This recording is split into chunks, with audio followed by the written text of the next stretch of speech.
Do you need a website? Why not do it yourself with Wix.com? No matter what business you're in, you can get your site live today. With hundreds of templates and easy drag and drop features, it's simple to customize and there's no coding needed. You don't need to be a programmer or designer to create something beautiful. Go to Wix.com and create your own stunning website. It's easy and free. Welcome to Still Untitled, the Adam Savage Project. I'm Will. I'm Adam. Norm's still at DragonCon. Norm. Norm. I used to do that every time he came in the office. I bet he loved that. I'm not sure, actually. Sometimes Norm's a little hard to read. Shocking. We're going to do some more questions and answers this week. Yes. And these came from Twitter. So if you sent a Twitter question in, thanks. Yeah. Our first one comes from John E. Bosworth on Twitter. He says, "Hey guys, what's your favorite Tarantino film?" That's like ranking children. I don't think it's a good idea. Yeah, well, it's bad to tell them. The children. Okay, fair enough. I only have one, so she's my favorite daughter. Yeah, John Hodgman has a funny essay in The New Yorker about how growing up as an only child is more like having a weird pair of older roommates. I can see that. Yeah. Favorite Tarantino film. Okay. What was the first Tarantino film you saw in a theater? Pulp Fiction. Yeah, me too. Because I saw Reservoir Dogs on VHS tape in like my dorm room. Right. It's hard not to say Pulp Fiction just because it's so important. But favorite and important are two different things. It's true. Pulp Fiction is one that I can enjoy all the way through at any moment. Yes, and I can pick up Pulp Fiction at any point. And I can stop it over. At some point, I'm probably going to take my Blu-ray rip and edit so it's chronological just to see what happens. It doesn't quite work. I can't imagine it would. I can't remember. There's one weird spot if you do that. Well, there's some missing sequences. There's like a fair amount of missing time, right? Yeah, between like Jules and Marvin and the wolf. Yeah, I can't quite remember. And the breakfast. Yeah. Anyway. I'm a huge fan of Jackie Brown. We rewatched that recently, and it is like just the spoilers for Jackie Brown. Spoiler alert. The intensity. It's a 20-year-old movie, so I think we're okay. You think we're okay? That chick in the crying game is a man. Spock dies at the end of Khan, or maybe Kirk, depends on which one you're watching. Right. So that turn at the end when Robert De Niro just flips out, I had completely forgotten about, and it is shocking. Right? Everything's cool. You're walking through the parking lot, and all of a sudden he's just like, I can't take this anymore. Bam, bam, bam, bam, bam. Lewis. Yeah. Tarantino in the extra materials on the DVD, which is really worth watching, says he wanted to write a movie in which it felt like you were hanging out with the main characters. And I will say, having watched Jackie Brown 4 or 5 times over the years, it gets better every time I watch it. Ordell, yeah. Sam Jackson's character is a terrifying villain who seems like a parody of himself. But Tarantino lets you know right away that this guy is just a bad man. But you also are drawn to him because he's very charismatic and he's very smart. And there's this point where there's a quadruple cross going on in this film. Oh, it is every bit as complex in a storytelling way as Pulp Fiction was. Oh, yeah. But you don't notice the first, let's say, time or two you watch it. But there's this point at which, in the middle of like the triple cross, Ordell just closes he's like, why did that happen? Why did that happen? And he closes his eyes and he opens it up and he goes, is that Jackie Brown? And you're like, oh man, he's smarter than I thought he was. Yeah. This is scary. That stuff is great. Pam Grier is amazing. Robert Forster. I mean, I want to tell you, Jackie Brown is a masterpiece. I say that about a lot of things, but really, I'm usually right. You have pretty good taste, it turns out. If I had to pick favorites, it's Pulp Fiction and Jackie Brown and Kill Bill and Death Proof. Like that run. I love that you love Death Proof because most people can't stand it. Look, Death Proof, the scene with Zoe Bell on the hood of the car is one of the most tense pieces of film because you know something bad's going to happen. You know something bad's going to happen. It just gets worse and worse and worse. Yeah. And then he rear ends and then the whole thing flips and it is unbelievable. It's great. Also, the scenes that they shot in the Texas Chili Parlor with the victims, Rose McGowan and I can't remember the other two people, but is like, A, if you ever go to Austin, you should go to the Texas Chili Parlor because it's a pretty amazing experience.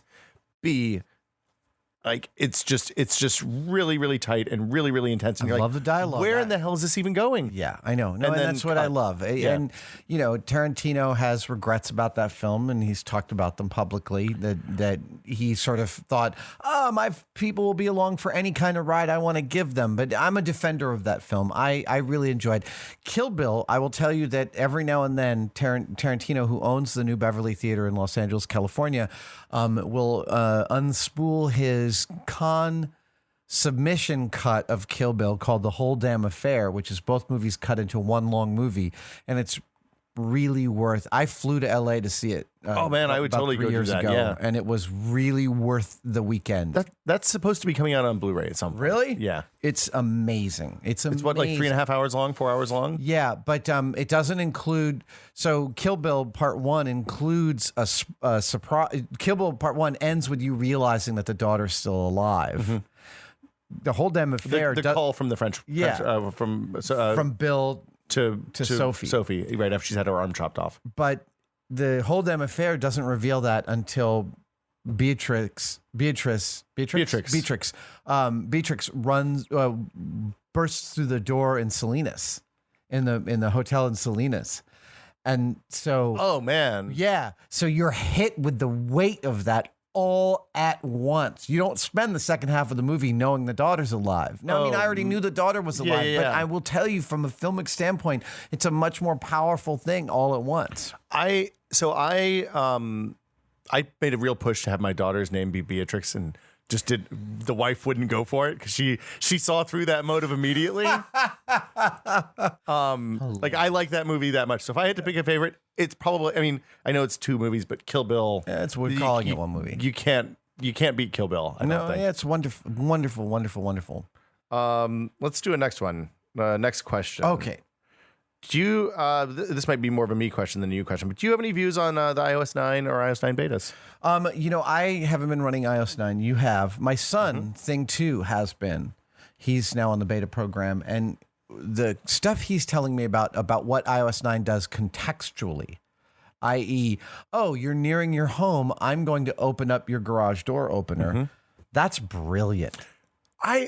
Okay, so I've bought into the smart home business, and all of the lights in my house are controlled by a computer now.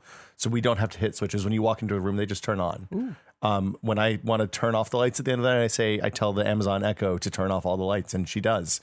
That stuff is magic. Yeah. It is still janky to a point that I'm very anxious about putting the security of my... And I understand that this is an irrational concern because like locks are a minor impediment at most to a determined assailant. But I still haven't put a digital lock on my front gate. Right. That's it. The chance of me messing that up when I program it or it messing up when something, when the power goes off is too high for me. I agree. I totally agree. The iOS 9 stuff is pretty good. The multitasking on the iPad Air 2 is really nice. Mm-hmm. You can, if the app has an appropriate view, has like a 1/3 view, then you can slide in, say, messages or email or something like that from like the left side of the screen or right side of the screen, I guess. Oh, nice. So then you can have like an email and something else open at the same time, which is super handy. That's cool.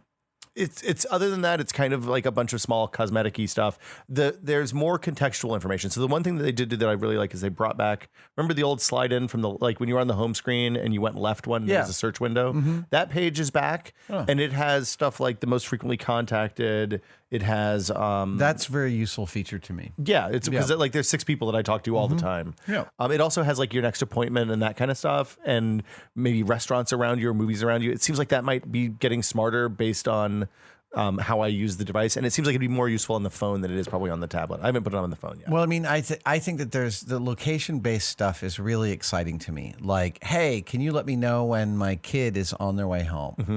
And Find My Friends actually does that. You can actually say, which is one of the ways I track my kids. Find My Friends says you can actually set it to say, oh, my kid's at the high school. Please let me know when he leaves this building. Text me. And so do you use the family sharing stuff that they put in iOS 8? So if you add Like your find my kids to your iPhone? no, you don't have to do any of that. If you do families, then you can go to details on the text page, and it just shows you where your people are. Okay, I'll have to take a look at that. It's I did not know that. super Okay. useful. Basically means that you no longer have to send. I mean, my wife and I have a very open relationship. We share our information. Yeah, me right? too. We don't ever have to send that text. The hey, when are you going to be here text, because you can see. Right, You know, right. you don't worry, like if somebody hasn't called or you're running late or whatever, you just go look. It's like, oh, it's still at the grocery store. She'll be here when she gets here. Exactly. So that's good. All right, next question. Next question comes from Martin _David. He says, how do you handle fanboyness? How do I handle fanboyness? This is a taser, maybe? I've talked about this on the podcast before. Yeah. I'm very clear that if you ask for a picture and I'm out with my kids, I say no. I ask for your forgiveness that I would normally do it on any day, but when I'm out with them, I would rather not. Well, you are like Norm and I get a little tiny taste of this, especially if we go to cons and stuff like that, where we're more recognizable. But like it seems like the neighborhood that you live in is very kind of generally accommodating. People are just, it's just like you're part of the background fixture of the neighborhood now. I am, and people are really chill, and that's fine in this neighborhood. Look, I'm a fanboy myself, you know, and I've told this story too, but I remember almost every time I'm meeting someone to whom I'm very important and they're telling me about it, I remember meeting Peter Gabriel when I was like 24. And he was so crazy important to me. I remember every second of like the 98 seconds we were talking. And, you know, I bought all of his albums, and that was an important interaction to me. And I'm interested in making the interaction good with a fan. I want them. I enjoy a very nice life because of the fans, and this is the least I can do is be nice. So there is sometimes an unspoken desire from the person you're meeting to achieve in the fastest way possible some kind of deep connection. And that becomes difficult to manage sometimes because it's not necessarily going to happen. But at the same time, you know, I really appreciate that the show we made has resonance, and it had resonance for you, and you want to tell me about that. I really, really genuinely appreciate hearing about that. The thing that I love, well, two things. You said a long time ago, I think on the podcast even, about meeting somebody that you were really excited to meet, and then you started talking and you realized that they were also equally excited to meet you, and all awkwardness melted away. Well, that happened almost immediately with Jason Reitman. Right. You know, he says this during the interview. Affable. He goes, "It's very ridiculous that you're interviewing me and not the other way around." He says, "I'm a much bigger fan of you than you are of me," which I don't think is true, Jason. Yeah. But, you know, it's incredibly sweet. And you're right, that when the Mutual Admiration Society makes all that tension go away. But even when you go up and meet someone who doesn't know you, which happens to me still. Right. It's always awkward on both sides, right? Like there's an awkwardness to both sides of an interaction with somebody. And like my goal when I'm meeting somebody who's excited to meet me is to make them as comfortable as possible and to get a positive interaction. And I love finding out what people are into, because that's the other thing is like we do kind of live in a bubble. We're in San Francisco and things are a little weird here. Yeah. But also I don't get to interact with normal people on a day-to-day basis. So when I meet somebody and they talk about how they like knitting like non three-dimensional spaces, and I'm like, this is something I know or implanting brain probes in the brains of rats to control them, to remote control living creatures. Nice. Then that's like these are the things that they do for fun or for a living. Right. I love finding out about that stuff because it's super fascinating. Totally. I love asking kids what they're working on. You know, what's the latest project you built? When people tell me that they've gone into engineering because of Mythbusters, I'm dying to hear what branch and what they're finding exciting about it. I really enjoy that conversation. Yeah. And always avoid asking what you do for work. That's always my move. I try to avoid asking, just in general, what people do for a living. Because it's the least, it should be, assuming we're all well-rounded individuals, that should be the least interesting thing about you, with a few exceptions. Yeah. Is that a European thing, really? It is. It's very European. So you can have a whole dinner party with people who don't know each other, and almost no one will find out what each other does for a living by the end of the night, because it's not a standard question. It's just a cultural difference. And it's a definitive difference in America, where we tend to identify very deeply with our careers, with our jobs. That's not necessarily the case the world over. It's funny. This started for me because I had such a phenomenally difficult time explaining what I do for a living without sounding like a crazy person. Yeah. That I just stopped asking it, because then you avoid the question back. Right. But it ended up being a good conversational game. And that is actually, I was at a cocktail party a couple days ago, a little barbecue, and most of the people at the party didn't know who I was. Oh, that's got to be super fun. Oh yeah, but the thing is I also then avoid "what do you do" as a question, because it'll automatically lead back, and it looks like you're trolling. Yeah, you can't slow play that. Right? No. Oh, yeah, I've been on TV for the last 13 or 14 years. It's no big deal. There was a wonderful essay on politeness that came out about a year and a half ago, and the author, whose name escapes me, it's a terrific article. I'll see if I can find it so we can link to it. Talks about 2 conversational gambits about being polite that I really like. One is, see how long you can go before the question of what each of you does for a living comes up. Like, really work at staying away from that question. And the other thing is, when someone tells you what their job is, immediately say, that sounds really hard. Okay. Because everyone's job is hard. Yeah. Everyone's job is hard to them. And he says, as a test case, he said he was at a party and this woman said her job was to help celebrities pick out jewelry. That sounds awful. That sounds like a living hell. And he said, that sounds really hard. And she was like, it is. He watched her light up and tell him for like 20 minutes all the difficulties of her job. And when they were done, she was like, I really appreciated meeting you. That's had lovely. a wonderful experience. Yeah. Yeah. Avoid talking about work. And then when they do get there, this is great advice. Not at all the answer, but I think we got an answer in there somewhere. Yeah, somewhere in there is an answer you can take home. Work it out. Andrew Murphy, or Stoppable Murph. That's a pretty good Twitter handle too. Stoppable Murph. I mean, is that an alternate reality to? I assume that one day he'll level up and become Unstoppable Murph. Yeah. All right, go ahead. He says, "I'd love your guys' opinion on the King Killer Chronicles books if you've read them. If not, you definitely should. By the way, these are Patrick Rothfuss's fantasy books, and I have read them. I have not. They are fabulous. Okay, that's the next thing I'm reading. He writes the most delightful prose. Okay, it's the next thing I'm reading, because he also has one of the loveliest voices in literature. Oh yeah. What I mean is, we had Rothfuss is a friend of Woodstock, and he was at Comic-Con this year, and I walked up to the backstage while he was on stage, and I had forgotten it was him that was up, and I was like, who has this beautiful voice? It's just kind of a deep, rumbly. It's a movie voice, a movie announcer voice. Kind of, yeah.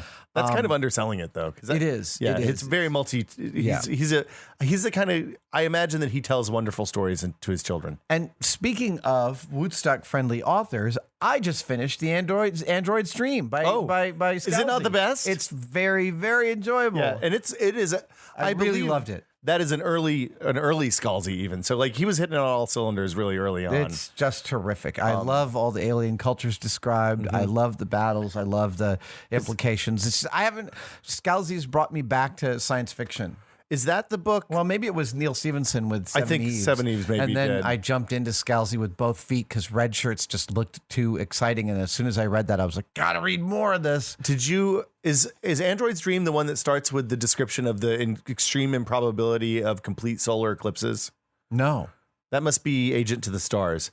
Agent to the Stars is another Scalzi book about an alien race that is unpleasant looking by human standards, who comes to LA and gets an Ari Gold type character to be their agent, to slowly seed humanity to make them ready for a first encounter through pop culture. Oh, nice. And it leads with solar eclipses are a tourist stop for aliens in the world, because the configuration of the right size moon to the right size planet to the right distance from the sun, the right size sun, to get a full solar eclipse from a moon, pretty improbable. Oh. And yeah, Oh, nifty. Yeah, Right. Yeah, Sure. it's a good. It's the kind of thing you don't think about, but then Yeah. you're like, oh yeah, okay. Tiny blue dot. Who knew? You should read Kingkiller. They are. I'm going out to buy it after this because I was going to go out and get some more Scalzi books, and I'll pick that up. So the only problem with Kingkiller is it's going to ruin you for all other fantasy because he writes such lovely prose. Speaking of your fanboy interactions, when I was at Woodstock the first or second time and Pat was there, I walked up to him and said something like, "Oh, I love your book. Your book is the only book I don't feel ashamed to recommend that's fantasy." And then I just ran away. Thanks, I think, is the response to that. Yeah. So he gave me the look. And then I think I said, "I have a podcast." and he looked at me. He was like, "Well, next time I'm in San Francisco, send me a note to this address, and we'd love to have." And I never did. So I was like, "This we gotta is have a him thing on. you can't back out of." We were going to have Scalzi on here, but I screwed up the schedule. But yes, we got to have some more authors on this podcast. And then I think that's it for questions. That's it for questions. Is that it? You want? Let me.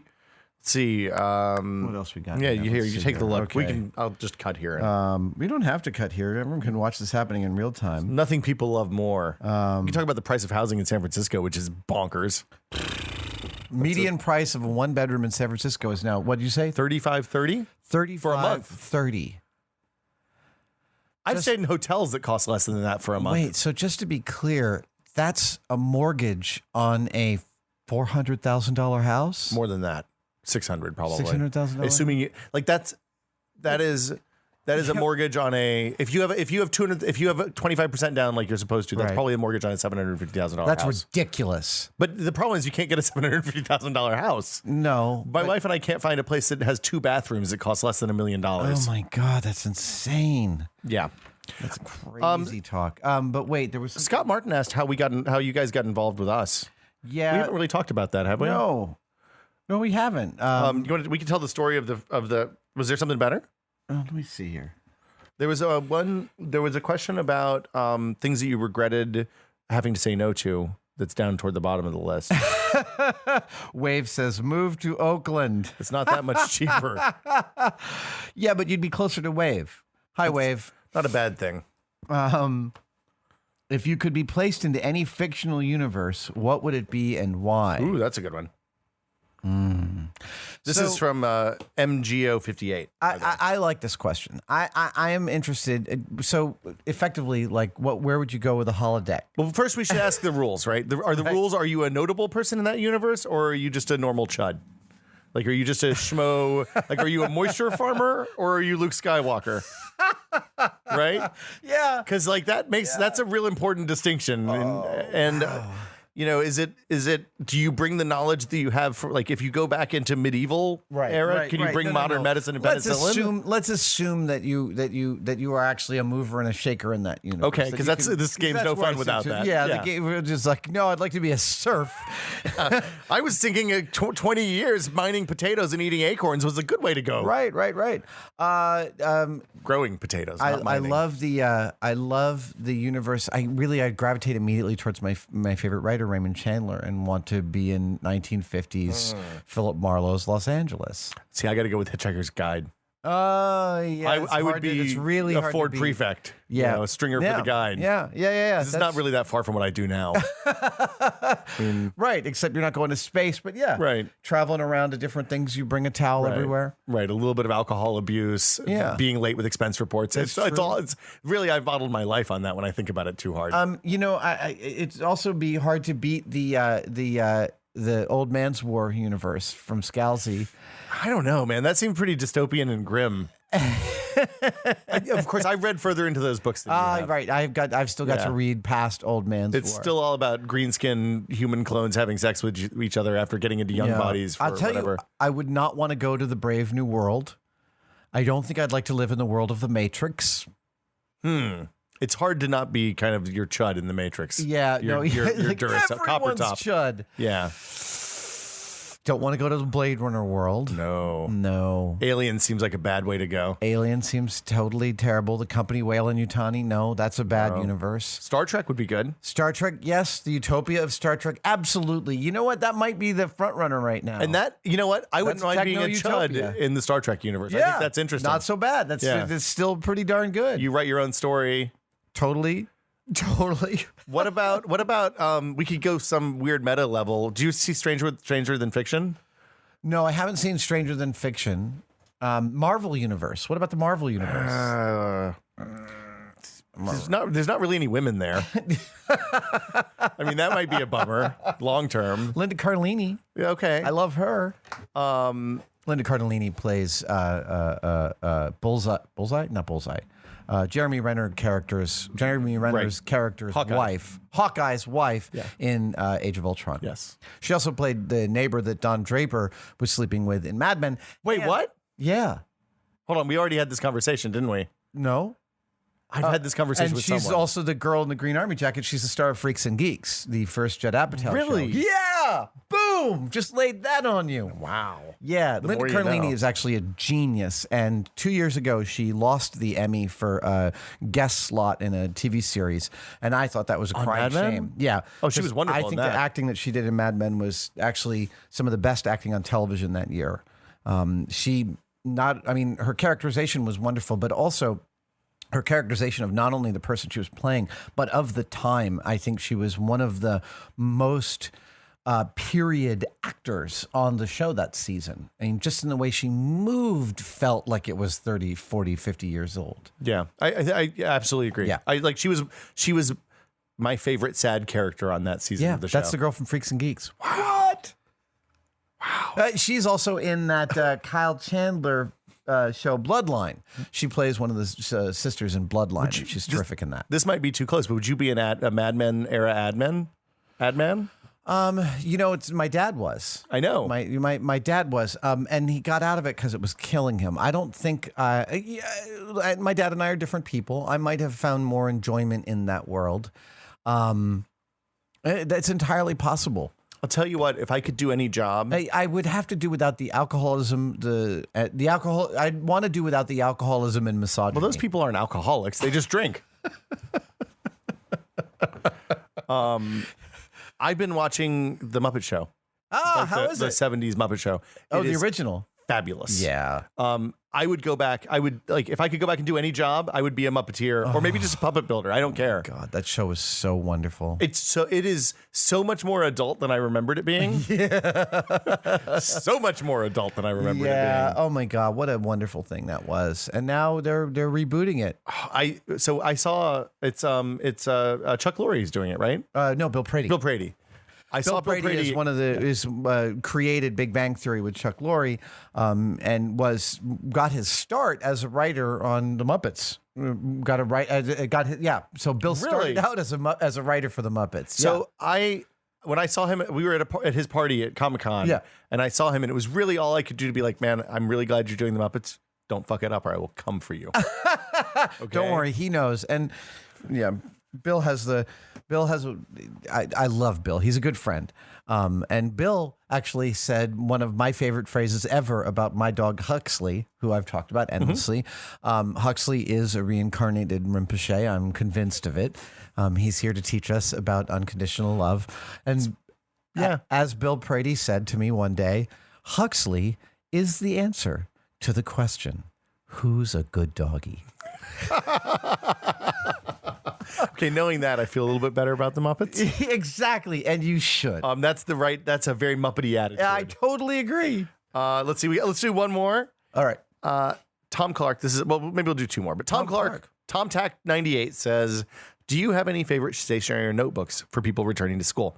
For people returning to school, right now I'm addicted to field notes. I have like 8 of them, and in fact, I have 8 full field notes sitting by my bed waiting for me to transcribe the important shit from them on like 7 different subjects into my Evernote so that I have access to Why it. don't you just take a picture, or you just want them searchable? I want them searchable, and sometimes I'm writing things down like sing along. And like I know what that means. Yeah, of course.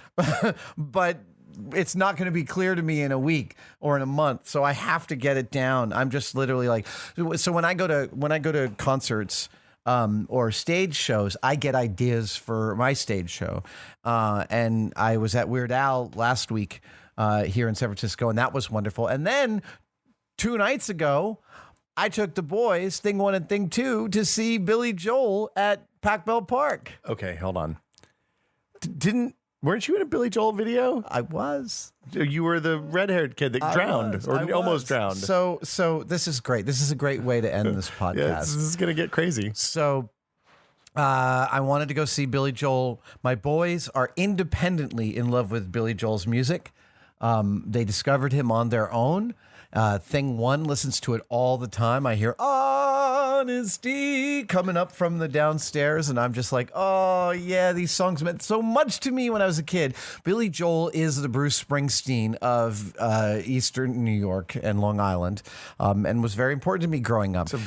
And then when I was 16 or 16 and a half, I got cast as the second lead in a Billy Joel music video called You're Only Human. It is a terrible video. It's on YouTube. It's on YouTube. It's so terrible, and I've said this before, my wife couldn't make it through the whole thing. We just fast forwarded. Before and I were watching it in the office. So I happen to know some people who work on Billy Joel's touring crew, and we got tickets, and then we got backstage, and we had a Billy Joel fantasy camp night on Saturday night. So we met up with my new friend Drew, who's a good friend of one of my road crew, and Drew took us backstage, gave us just the really e-ticket tour. We got to meet Billy. I said, your music video was my first acting job. So you kind of started this, and he's like, I've been watching your show, and I'm like, oh, cool. He's like, that's some fun shit you do. And he says, is it true you were in one of my videos? I was like, yeah, I was in You're Only Human. And he goes, wait, were you the kid on the bridge? And I'm like, no, I'm the kid who drowns. And he goes, oh, yeah. It's a terrible video. And I said, yes, it was. And he goes, I hated making those things. And I said, well, you were very nice. I drowned out there at Far Rockaway, and it was like November, and I got hypothermia, and you let me warm up in your trailer, and you gave me a cigarette. And he was like, corrupting youth.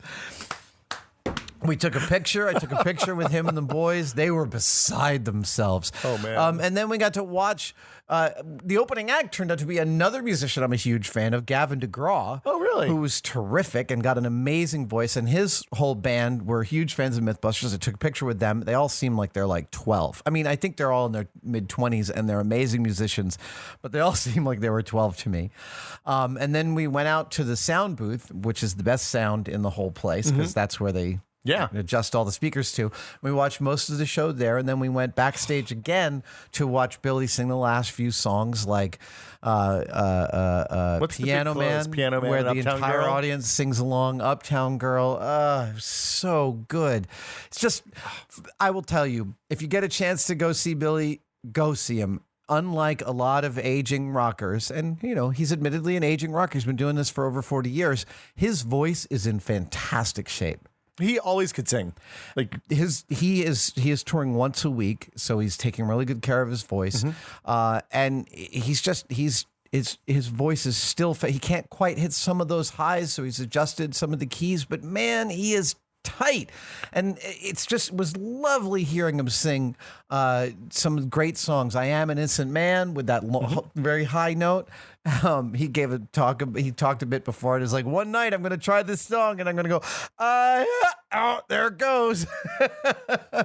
But it was great. And I had never seen a concert at Pac Bell Park. What an amazing venue. So I've seen 2 shows there. I saw Green Day on American Idiot, I think, which I went thinking, it's Green Day. I saw them in college in bars in my college town. No, I'm going to go see some. And then it was a bunch of 14-year-old girls, and Billy was jamming his hand down his pants just like always. Wow. But much creepier. And then Weezer the same week. Oh, wow. And that was also on, maybe it was the week after. That was like Beverly Hills or something. So again, maybe we made the same mistake twice, but we bought the tickets way in advance, so we didn't know. I will tell you that also Billy's whole crew, all from New York, as I grew up in New York. As soon as they learned I was from New York, they started cursing at me, which is basically a New Yorker's way of saying hello. Yeah. They were just sweethearts. You know, kind of an accent there. What's that? Yeah, I got a little bit of an accent there. You from New York? You from New York? No, fuck you. Fuck me. Fuck you. Hey, have a coffee. It's still Untitled. It's for kids. You could bleep that part out. It was great. It was a wonderful show, wonderful night. I'm talking about Billy Joel. Yeah. So Excellent. Let's end there. Hey, it's as good a place as any. Billy and his band are the house band at Madison Square Garden. Really? They sell it out once a month. What? Yep. Oh, I can see people get on the train, come in from Long Island. And the go crew see, is, I'm going. That's all there is to it. I'm going. And what's the crowd like at a Billy Joel concert? well, that's It's a the thing bunch that of, they were saying. The crowd in San Francisco was awesome. They're all singing along. Yeah. But what the crew was telling me is, oh, you got to come see it in New York, because there's nothing like seeing Billy with a home crowd. They just go insane, and everyone's singing along to every single song all night long. There you go. I'm totally there. So I guess that'll do it for us this week. Billy Joel, a couple of questions. Yeah. What was your favorite Tarantino movie? You never said. Pulp Fiction? It's got to be Pulp Fiction. It's impossible. They're all amazing for very specific reasons. But I'm going to start with Pulp Fiction because it's so important to me, and it's so deeply ingrained and it's watchable in the way that I think. My wife and I quote it to each other almost every day, and now me and my kids do too. I have a question for you. What was the first movie you saw in theaters? Do you remember? I think it was like Dumbo or something like that. A Disney. Yeah, it was something on that front. And I saw it at the Strand in Tarrytown, New York, which has not been a theater for probably 40 years. So for me, it was either the Muppet movie, the original, or it could have been the Apple Dumpling Gang. I'm not sure. My mom can't remember which order we went in. No, it's Don Knotts. It might be Walter Matthau, but it's Don Knotts and it's the guy who always played the kind of drunk guy in Disney movies, right? Like I want to say he was the banker in Mary Poppins. Right. There was a bunch of actors that made a living playing drunk people. Yeah, like lovable, Hilarious. affable drunks. Oh my God! Anyway, wow, that was an older time. Well, standards change, times evolve. What once was just a Tuesday afternoon is now crippling alcoholism. So there you go. Exactly. Hey, and on that note, favor our podcast, and we'll see you guys next week. Bye. Bye.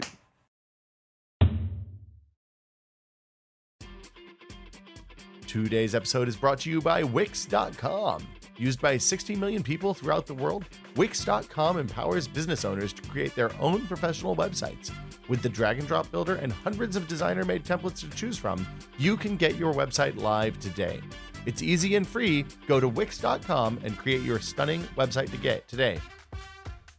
It's easy and free. Go to Wix.com and create your stunning website today.